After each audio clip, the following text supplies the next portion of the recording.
She was abused as a child starting at the age of 9 until she was about 18. It included verbal, psychological, and sexual abuse. Most of her childhood had a huge impact on her adult life.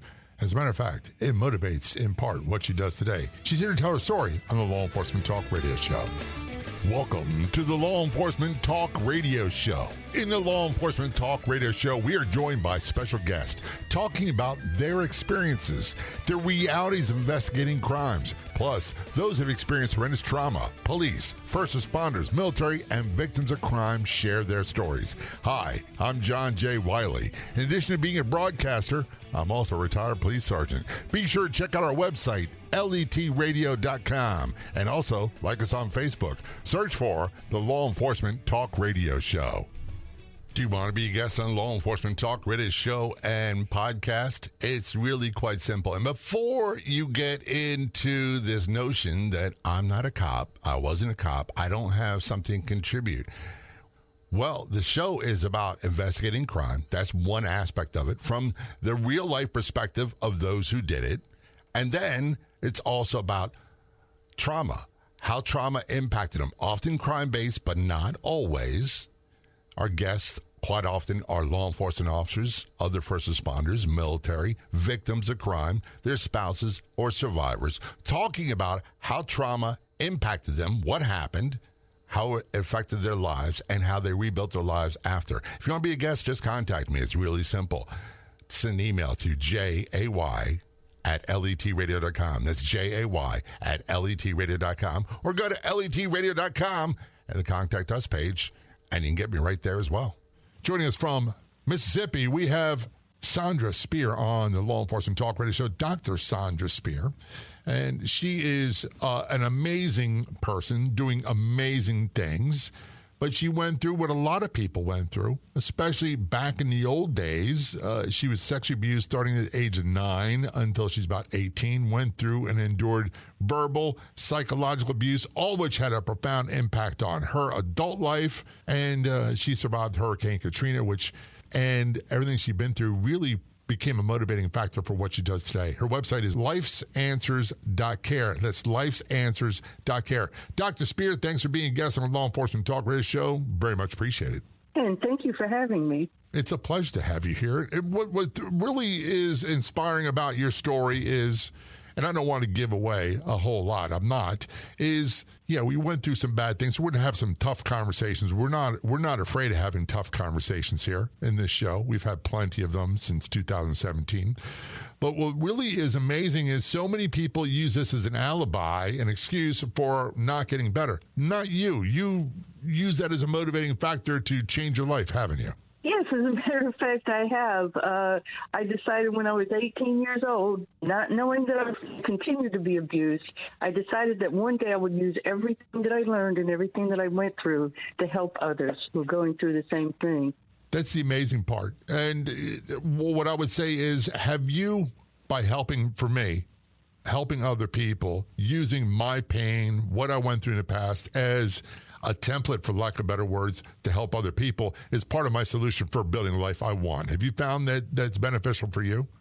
Oh, absolutely. I have grown enormously. I don't feel like I found myself until I was able to say, yes, I am actually helping other people.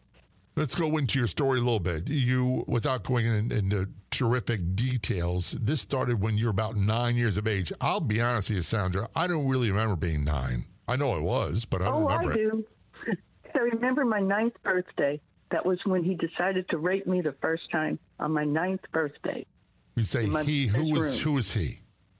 He was a man, he was an older child of 10 children that my father knew. My father was a psychologist, and he liked to experiment with other people, and he moved a gentleman in that was the oldest of 10 children, and apparently he was raping his sisters, and when he moved into my house, he started raping me. Isn't that kind of like the old saying, and I didn't grow up countrified, but isn't it like bringing the fox into the hen house? We know what they're going to do. Did he know what this guy was capable of, what he did beforehand? No, my father did not know. As a matter of fact, years later, when my father passed away, I found his file, the file on this gentleman. And no, my father did not know about the raping, even until he passed away, which was in 2004. And this gentleman had left our house, I think, in the late 90s. And no, my father never did pick it up. I was very upset about that. So my mother began to blame me for the rapings. Yeah.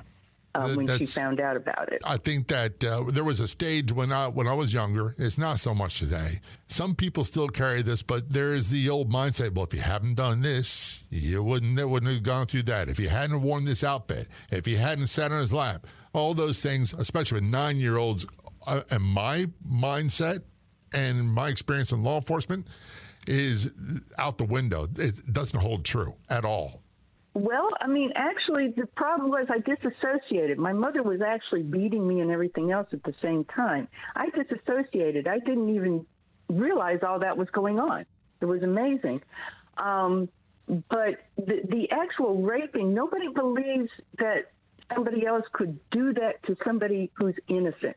They think that you're asking for it. My mother always said, oh, you were asking for it. Oh, you were asking for it. How can a 9-year-old ask for it? That's what I'm getting at. Yeah, what is asking for it? I mean, that's what I had to live with this until I was in my late 50s, until I finally came to terms with it. And that's what, almost 50 years of living in the horror of thinking that you were the bad one in this situation. You caused the rape. You caused other people to beat you. I mean, my mother blamed, when I finally realized that my mother had been beating me, it was my fault. I used to run away from her. I was afraid of her. I wonder why. Yeah. You know, and the gentleman went very far. He emotionally abused me as well. He convinced me that I wasn't my mother's child. That's why my mother didn't like me. He did all of mind maneuverings to control me and keep me as so-called his until he got tired of it. And that, I hate to say it, and I'm no expert when it comes to child abuse, sexual child abuse, but that goes into the category grooming and controlling behavior. But I want to go back to something that people need to understand. And one of the things that we were taught early on that really made a lot of sense to me, this started in the academy, was that 9-year-olds in particular had no concept in their mind of sex and sexual behavior. And I go back to when I was 9, which I told you earlier, I can't remember. But it wasn't until maybe 13 or 14 I even started thinking about this stuff. It didn't even enter my mind. I was so busy with Tonka trucks that I didn't have time for this, and my mind didn't go there. And you hit on a very interesting subject, because a lot of people will not believe a child when a child says that they've been raped. And that was one of my problems. I tried to tell a couple of people, and nobody believed me. They didn't think that I knew what I was talking about, when in reality, and I've done a lot of research on this through the years, children can tell these stories clearer and with better, emphasis and knowledge of what happened than an adult, because they don't have anything else cluttering their minds, and they really don't know that they're talking about something that's bad. Right, and the other thing is, it's just not hearing children is wrong. We used to say this: if a 5-year-old, a 9-year-old, in your case, told you certain things happen and it's a sexual nature, believe them, because their mind didn't operate that way. It was introduced to them somehow or another. It's not something that, this goes back to you said earlier, something you did justified the behavior. You asked for it. It's just not true. We're talking with Dr. Sandra Spear. She was sexually abused starting at the age of 9 until around 18. We'll talk more about that in a few moments. She was verbally and psychologically abused most of her childhood, which had a huge impact on her adult life, as you can imagine.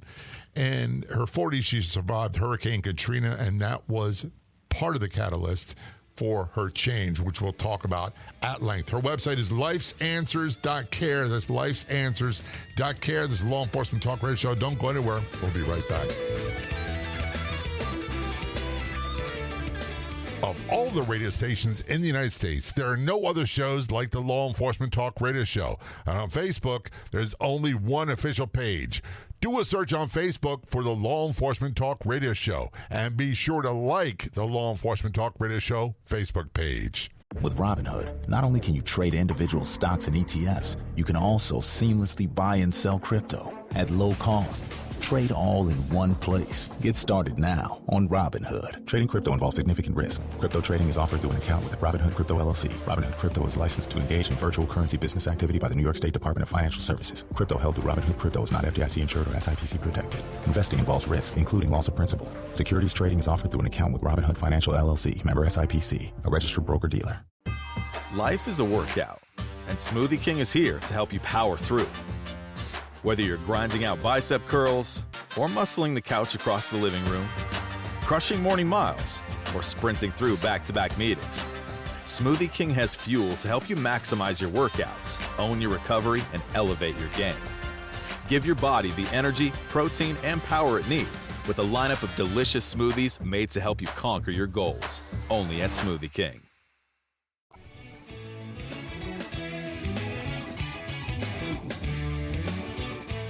Return our conversation with Dr. Sandra Spear on the Law Enforcement Talk Radio Show. She was sexually abused starting at the age of 9 until 18, endured verbal, psychological, physical abuse most of her childhood, which, by the way, had a huge impact on her adult life, which we will talk about, and that's a no-brainer. It'd be surprised if it didn't. In her 40s, she survived Hurricane Katrina. That and her past was a huge catalyst for what she does today. Her website is lifesanswers.care. That's lifesanswers.care. Dr. Spear, I sometimes, and I said this, that I had a good childhood. I didn't have any of this kind of stuff happen to me. But I sometimes look at me, and I'm in my 60s now, and I go, man, in my 20s and 30s, I went through some stuff. And it's a wonder I can even function at all. And I'm not saying that as an excuse. I'm saying that sometimes I'm just amazed at the progress I've made. Do you ever find yourself with that sense of amazement? Yes. As a matter of fact, you know what I say to myself now? I say to myself, well, Sandra, you're in your 60s now. You can get through anything, no matter anything, whatever comes up. Don't even worry about it, and because you've been through so many wars and now you're still alive. That's the other thing we get. Look, what are you going to do that's going to hurt me more than what I've been through? And by the way, exactly, you're not going to hurt me more than I hurt myself. So bring it on. Well, I don't know. I think somebody else can hurt you more than I mean, my mother's favorite thing to tell people was, after she got through telling people I was the fault of the sex, she would tell people that the one thing that she's sorry for in her life that she didn't get to murder me. She wanted to murder me. Yeah. That's pretty severe. And yeah, she never got away with it. And my father never did anything at all he enabled everything. And yes, it did affect me. And that's why I blocked out most of my life too. Honestly, I still have parts of my life that I don't remember, even in my adult years. And I think that's what they say, and not to be religious, but it's God's anonymous miracles. It's his way of protecting us from stuff we don't need to revisit. My brain protected me, and did a lot of other things to help me get through it. I think honestly, if I had known that I was so emotionally abused by both parents, by everyone in my family, I don't know if I could have lived through it if I had actually seen everything, including the beatings. Let's talk a little bit about your childhood. This person that began sexually abusing you, raping you at the age of 9, was moved into your family, and he had a history that no one knew about of doing this with other children before. Am I wrong? You are correct, yes. And how old was he when this first started? You were 9. How old was he about? He was 9 years older than I am. So he was 18. He was an adult. Exactly. As a matter of fact, Stockholm theory was very important in this. I actually fell in love with him, or I thought I did, which is normal. And he broke my heart on the night of my high school graduation by announcing that he was going to get married to somebody else. I'm not surprised. They don't care about you. That's what I'm saying. Yeah, people. Here's the other thing. I say this all the time, and it's a mind shifting. But a lot of us think of rape as a sex crime, and it's labeled as a sex crime, but it's actually a crime of violence. It's a crime of control. It's a crime of extreme violation. And it's even worse when you're talking about young children that are defenseless and they're groomed and they're tricked into this. And you think it's normal. If it goes on enough in your life and you have nothing else to look at, you grow up thinking it's normal. And that's why I had 2 bad marriages as an adult. Well, before we talk about that, at what point in your life did you begin to realize that this was not normal? I think Hurricane Katrina shocked me. I lost everything in Hurricane Katrina within a couple hours. So how old were you when Katrina occurred? I was 45. So and you went from 9 years of age to 45 and not knew that this was abnormal. Exactly. That's a huge portion of people's lives. Well, it's also, you've got to understand that I lost most of that life. Yeah. Because of disassociating and being abused, and because I had no confidence in myself, couldn't do anything right. I couldn't keep a job. I couldn't do anything. My whole life was basically stolen from me. Before we get into your adult life, the childhood, there's so many great memories I have of my childhood, getting my first bicycle, Christmas, wish list, getting the Sears Roebuck catalog, and my sisters and I, and what we wanted for Christmas, all that stuff. We didn't think about all these, making our Halloween costumes, all that. Such good parts of our childhood. Did you get to experience that at all? No, not really. I don't remember very much at all. The only thing I really remember enjoying are my dogs. They were my friends. They were who I turned to. Well, that's the way I am nowadays with my dog, Enoch, the Rottweiler. He's my closest buddy because he doesn't talk back, and he's very predictable. Well, they give you love when nobody else is giving you love. That's exactly right. I mean, and here's the thing. He accepts me the way I am, which is cool. Exactly. I have a black lab today, and I'm in my 60s. Everybody thinks I'm crazy. Well, but look, I have her because I'm definitely crazy. That's okay, Sandra. You're in good company. Right, but, they're your comfort. But what I'm trying to say is I had no one else as a child. No one. This may sound ridiculous, but as someone in her 60s now, do you look back and feel like I missed out on a portion of my life? Yes, but I'm also very happy with myself today. And by the way, it took a concerted effort to get there, I'm sure. That didn't happen overnight, and it didn't happen willy-nilly. There's things you had to do. Oh, no. I mean, learning as a survivor, surviving abuse and trying to get through it and getting over it is absolutely one of the hardest things anyone could ever go through. Because it usually involves giving up family. Yeah. Or a loved one, or a husband, or a wife. For me, and this is just for me, part of it is for me, and again, I will say this again, I did not endure what Sandra did in my childhood. I had a great childhood. All my trauma occurred as an adult, as a police officer, and some as a late teenager, being a taxi driver, and all kinds of other weird stuff that occurred. But for me, a big part of it was learning to accept that this was part of my past. Not saying I liked it, not saying it's okay, but accept it. And this is what I've got to work with. Is that the case for you? That's one of the first steps of recovery, is accepting it. Because what you try to do is you try to say, no way, I couldn't have gone through all that. No way, no way, no way. Until finally it just clicks and you begin to accept it. And from there, you're able to find happiness. And I tell people, congratulate yourself for even the slightest little movement. Even if you wake up one morning when it was hard to wake up the day before, congratulate yourself. And here you are. That's how you're going to get from A to B. We're talking with Dr. Sandra Spear on the Law Enforcement Talk Radio Show. She was sexually abused starting at the age of 9 until 18, went through verbal, psychological, physical abuse, had a huge impact on her adult life, which we'll talk about in a few moments. In her 40s, she survived Hurricane Katrina. That and her past was a big catalyst for change. We'll talk about that in a few moments. Her website is lifesanswers.care, lifesanswers.care. You can find us on LinkedIn. Yeah, we have a profile for the show, but my personal profile is the one that is chock full of content. Just do a search on LinkedIn for John J. Wiley. That's John Jaywiley. Or just go to linkedin.com facebook.com/n/John, the letter J, Wiley. And be sure to connect. Don't go anywhere. We'll be right back.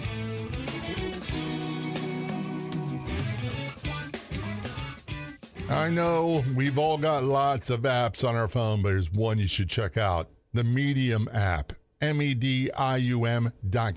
And be sure to follow the Law Enforcement Talk Radio Show and podcast, where you find great articles, blog posts from me on Medium. That's the Law Enforcement Talk Radio Show and podcast on the Medium app, or you can go directly to medium.com.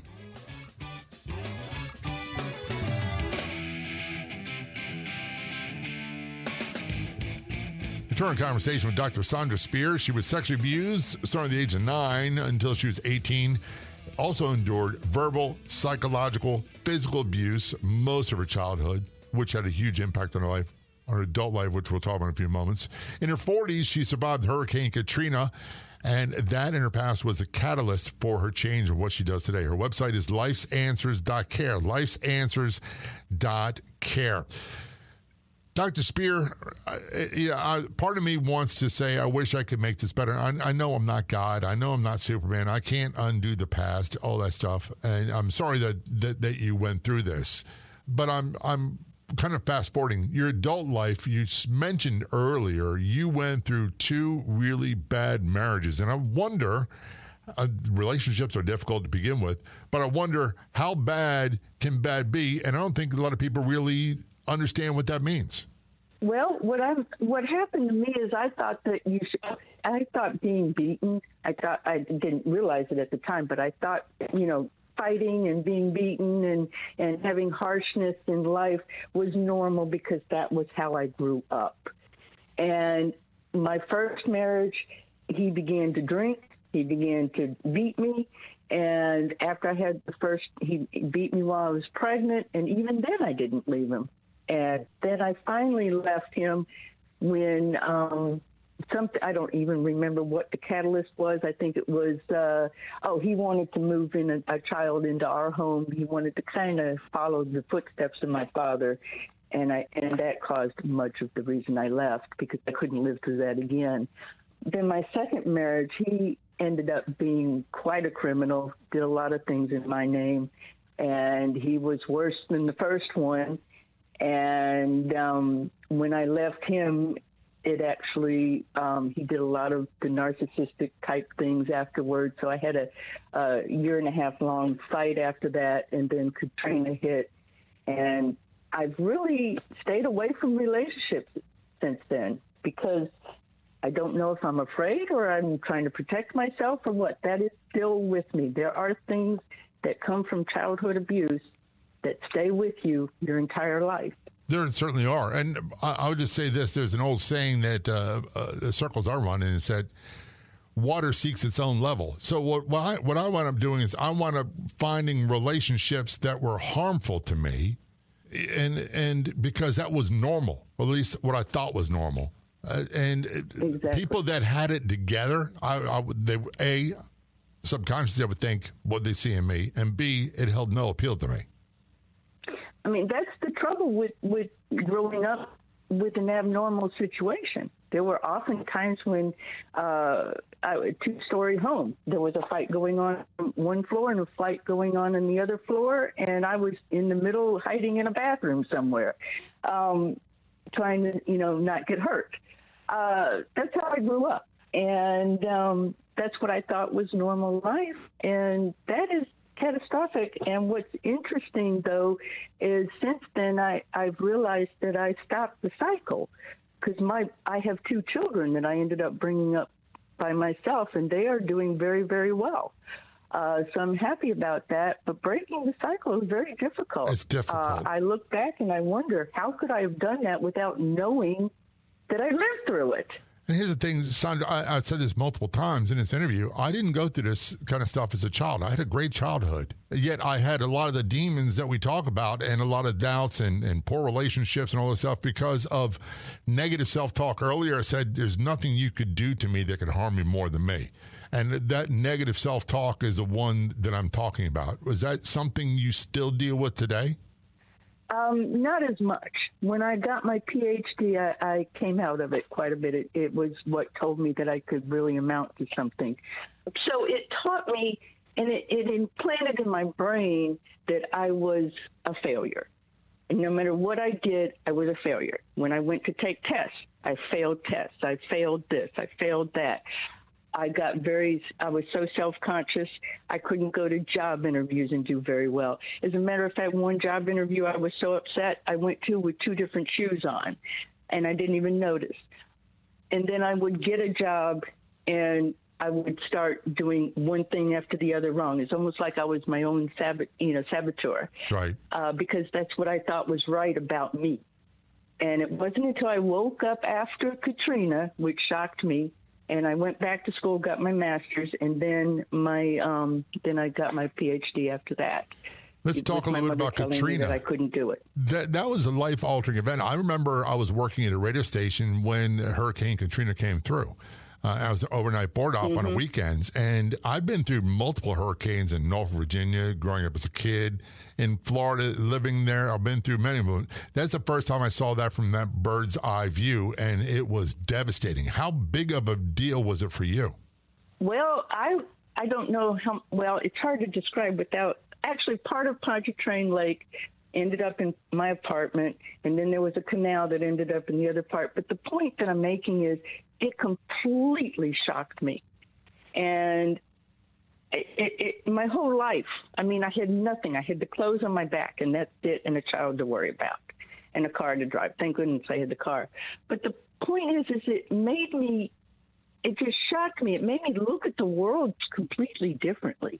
And then my mother happened to have been with us, and she decided to spill out all kinds of bad things about my father during Katrina, and through it all. And then it was when my mother started, basically emotionally abusing me on our travels to Florida. We went from New Orleans to Florida. That I realized, wait a minute, what else did she do to me? And I had to think about that. And I started to, and then she came after me when we finally got into an apartment. And I said, wait a minute, has she ever done this before?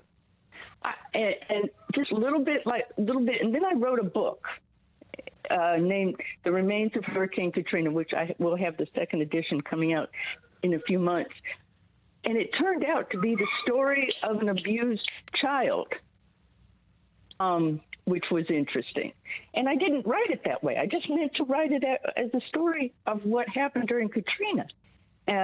So even my mind was telling the story, but I didn't know I was telling the story. So Katrina was the catalyst that shocked me into realizing that my life was not what I thought it was. Was Katrina responsible for bringing up the repressed memories, a term a lot of people use? I don't know if it was the repressed memories or it was that it just shocked me. I mean, I didn't have any, I had all kinds of things that I had from my career prior to this. Nothing. I had nothing. I would go around. I mean, I went into it was just, it's hard to explain because it just shocks you. When you lose everything, no sign of your life at all. I mean, it's done. And it's so quick. It's within a few hours. And you're in this situation, you're vulnerable, you don't have any money, you can't get to your money. People don't realize how catastrophic it is to be in a natural disaster. And I've been through several of those, and we'll return our conversation with Dr. Sandra Spear in a few moments. We're talking about Hurricane Katrina and the impact on her. She was sexually abused starting at age 9 to about 18, endured horrendous psychological, physical abuse throughout her childhood, had a tremendous impact on her adult life, and her website is lifesanswers.care. That's lifesanswers.care. Of all the radio stations in the United States, there are no other shows like the Law Enforcement Talk Radio Show. And on Facebook, there's only one official page. Do a search on Facebook for the Law Enforcement Talk Radio Show. And be sure to like the Law Enforcement Talk Radio Show Facebook page. This is the Law Enforcement Talk Radio Show. Don't go anywhere. We will be right back. Are you a fan of true crime shows? How about true crime with a twist? People that actually investigated crimes, what they did, what they experienced, or trauma survivors. Often crime-based, but not always. Impact on them and what they did to build their lives afterwards. All for free. Just go to our website, letradio.com. It's L as in Lincoln, E as in Edward, T as in Tom, radio.com. letradio.com. You'll find it all there for free. With Robinhood, not only can you trade individual stocks and ETFs, you can also seamlessly buy and sell crypto at low costs. Trade all in one place. Get started now on Robinhood. Trading crypto involves significant risk. Crypto trading is offered through an account with Robinhood Crypto LLC. Robinhood Crypto is licensed to engage in virtual currency business activity by the New York State Department of Financial Services. Crypto held through Robinhood Crypto is not FDIC insured or SIPC protected. Investing involves risk, including loss of principal. Securities trading is offered through an account with Robinhood Financial LLC, member SIPC, a registered broker-dealer. When we started writing our thoughts down on paper, it opened up endless possibilities. Ideas could grow beyond the borders of the mind, and it changed the world. Somewhere along the way, we lost touch with paper, distracted by devices made for every purpose except for thinking and focus. On edge, waiting for the next notification. But what if new technology didn't pull us away from paper, but brought us closer to it? Listen.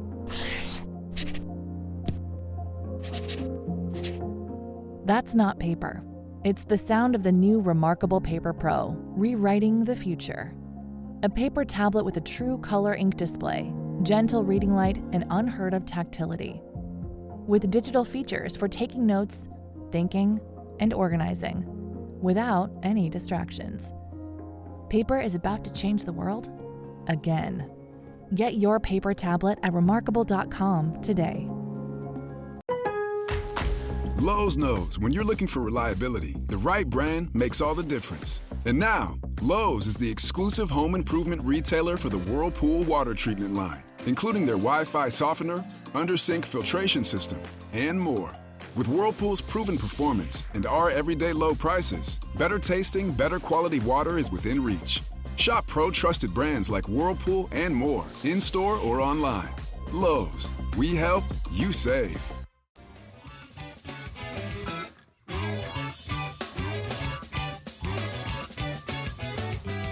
Turn our conversation on the Law Enforcement Talk Radio Show with Dr. Sandra Spears. She was sexually abused starting at the age of 9 until about 18, endured verbal, psychological, physical abuse throughout most of her childhood, which had a huge impact on her adult life, which we talked about. And in her 40s, she survived Hurricane Katrina, which we will turn to. And that in her past was a huge catalyst for what she does today. Her website is lifesanswers.care, lifesanswers.care. Before we went to break, Sandra, you're talking about Hurricane Katrina, and here's my take on it. I've been through multiple hurricanes, and I remember going through, I think it was Andrew in 92, and I was thinking to myself, it's not going to kill me, but I'm wondering how bad it's going to hurt, what kind of damage it's going to do. When people wake up or everything you've relied on is gone, your housing, you can't get access to money, you can't get access to food, you can't get access to the things you need to live your life. It can have a tremendous impact on you. And this became a huge part of what you do today. Am I wrong there? You're correct. It became a very huge thing because when I went to get my PhD, at first I was going to do emergency management, but I changed into public safety because I wanted to help survivors and do the activism work. But as I said, you catch me with a loss of words about Katrina because it is very hard to explain to people how difficult it is to wake up one morning, have everything that you own, have all your access, eat breakfast, and then by that evening you have nothing. No, I can understand that. I can understand it perfectly. And it's not the annoyance factor. It's everything I relied on in my life. And when that's all gone, it's just you. It really can challenge everything about your survival. Yes, it does. I mean, you keep bringing it up. When I was in Florida, I kept thinking to myself, I kept thinking, couldn't get myself out of New Orleans for some reason. And one morning I was taking my child to school, and I knocked a man's mirror off of his truck, and the mirror broke. and that caused me that I had held it together. It was about a week after the storm. I had held it together. I had not cried, nothing. And then all of a sudden, when that mirror hit the ground and I saw those pieces, it just broke me. I fell apart. I cried for 2 days and kept looking for everything that I owned. And I didn't have anything. And in a way, I tried to start blaming myself. There was that trauma inside of me that said, oh, you're the fault for everything that goes wrong. I actually blamed myself for losing everything in Katrina. By the way, the old saying is you're not that powerful. You can't cause that. Right. I tried to say that, but my mind kept going back to, you're the cause for everything that's going wrong. Everything that's going wrong in your life, you're the reason it's happened. And was that why you decided to go back to school and you got your PhD, which, by the way, is no small accomplishment? No, it's not. I wanted a PhD. I wanted to do a PhD from the time I graduated from high school. But my father only wanted my brother to do it because my brother was supposed to be the great brain, and I was the dummy of the family. I was the black sheep. Well, he wouldn't send me to the college I wanted to go to, so I flunked out of college. I got a 0.0 one semester. I always tell people I majored in drinking, had a minor in sociology. I got a 4.0 on my major and a DNF on my minor. I was out within a year. Yeah, I had a major in failure. I was so bad, Sandra. I was so bad as a student. Yes, I was too, but I straightened up. But Katrina actually said, wait a minute. Well, what happened was I couldn't go back to the work that I had before because nobody wanted to hire New Orleans people for some reason. So I had a very difficult time. So I couldn't get a job. I had to do little things on my own. So that's when I went back to school. I said, I've got to improve my life. So I did have my bachelor's degree. I got it from Loyola University in New Orleans, which was an accomplishment for me. That's a private school I always wanted to go to. My father didn't think I could graduate. I'll never forget. I came out with my diploma, and my father said, I can't believe you did it. And you did it. That's all that really matters. Right, and that gave me confidence. And then when I got my master's degree, I thought, wow, if I can get a master's degree, what else can I do? And that's when I went back and got the PhD. And I didn't even announce that I had the PhD to my family until about a couple weeks after it, because I didn't want anybody to make fun of me. I just felt like people were going to make fun of me. I don't know. I just felt paranoid. So it didn't sink in. And then when it sunk in, I began to grow within myself. So there had to come a point when you're doing this, and I can only draw on my experience, and my experience in college was brutal. But when I always thought I was a bad student, then I went into later in life, and I really applied myself. I was a very good student, but somewhere along the lines, I changed. And I slowly developed that confidence, but it's not always there. Did you struggle with that? I struggled with it until I realized, well, actually what happened to me, I was going online, and I was, when you go to school online, you have to do everything is writing, everything. Well, I did all this writing, and I did all these papers and everything, and one of my teachers came to me and they said, I know you're an older student. Are you a professional writer? I said, well, I've had something published. I didn't want to tell them. And she says, you are a fabulous writer. And that's when I started having confidence. And then another one of my teachers sent me to do some journalism work for Homeland Security on the campus. And that also helped enormously. And along the way, I began to become more and more confident with myself. I think the real catalyst for telling me that I could actually accomplish something was when I became the first published author in the family with that book. You guys just replaying your story, but the sexual abuse is one thing, the verbal abuse is another, the physical violence, all that stuff. The accomplishment in your life sometimes has to be staggering, but sometimes, and I would only imagine that it feels like it's a different person. Yeah. It is. It's like a different person. But you have to let yourself do these things, and you have to push yourself. When you're a survivor and you've been your self-confidence has been mutilated all your life, the hardest thing in the world is to stick your neck out and try and do something. When I realized I had to go in for therapy, that was the hardest thing I've ever done in my life. No, I agree. And by the way, for me, changing my whole life and just getting to where I want to be, and it's an ongoing thing. It's not something that's one and done. It's an ongoing thing. The question I have for you, and if you can answer this, is you made tremendous strides in your life, but if I'm misreading this, I apologize, but not so much relationships. Do you think you can accomplish the same thing in relationships that you've done in other areas of your life? Yes, I'm ready. Because I had to take care of me first before I could truly have a good relationship. And I know it's late in life, but it's never too late. That's never too late. Look, I have a good friend. I do feel ready to have a relationship, yes. We have a good friend who just passed away at the age of 59 due to cancer, and other people in their 80s and 90s, and it's never too late to start building the life you want. And I think your story really exemplifies that you can build the life you want. Very quickly, what is it you do today? Today, I act as what I call a legal advocate, but most of all, I am an abuse corruption analyst, and what I do is I assess cases for abuse and corruption in the system to help bring children home from child protection services cases and alienation cases or high conflict divorce cases.